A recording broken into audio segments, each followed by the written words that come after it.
যে জায়গায় রয়েছে সেটা কলকাতার বুকে অত্যন্ত ফেমাস একটা ফুড জয়, বলবন্ত সিং ধাবা। আসলে রাত্রিবেলা দাদাকে একটা ফ্লাইট রয়েছে সকাল 5:30টায়, তো ওই ফ্লাইটে এয়ারপোর্টে ড্রপ করতে গেছিলাম। তো তারপরে চা খাওয়ার ইচ্ছা হলো, তো কোথায় যাবো, তো এই আমাদের রাত্রিবেলা যখন রাত বিরেতে চা খাওয়ার ইচ্ছা হয় তখন অন্যতম জায়গা কিন্তু এই বলবন্ত সিং ধাবায়।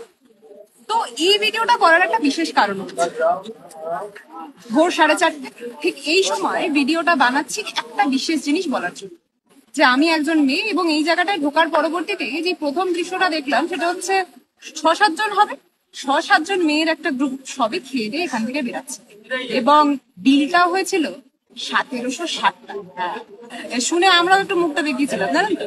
তো যাই হোক, সেই গল্পটা কেন আপনাদেরকে শোনাচ্ছি হঠাৎ করে ভোর 4:30টার সময়, এই কারণেই, কারণ বাংলাকে কেন্দ্র করে যারা এই কটূক্তি করে বা এই কথা বলে থাকে যে বাংলা নাকি মেয়েদের জন্য সুরক্ষিত না, তাহলে আমিও আজকে ভোর 4:30টার সময় বাইরে আছি চা খেতে, এবং হ্যাঁ, আমার নিজের দাদাকে এয়ারপোর্টে ড্রপ করে এখানে এসেছি। যে চিত্রটা অন্য কোনো জায়গায় হয়তো ছেলেরা অর্থাৎ বাড়ির পুরুষরা করে থাকে, বাংলায় কিন্তু সেই জিনিসটা মেয়েরা সেই কর্তব্যটা পালন করছে। উদাহরণে আমি একজন আছে, এবং আমার পাশাপাশি এরকম বহু মেয়েরা রয়েছে যাদের কাছে এই জিনিসগুলো অত্যন্ত নর্মাল।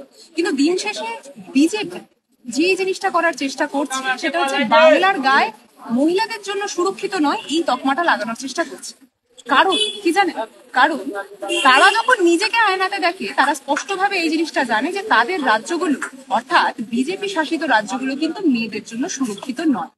তাই একটা কথা স্পষ্টভাবে আপনাদের সকলকে বলি, যদি রাত বিরেতে কখনো চা খেতে ইচ্ছা করে তাহলে কিন্তু স্কুটি নিয়ে বলবন্ত সিং ধাবায় আসতেই পারে চা খেতে।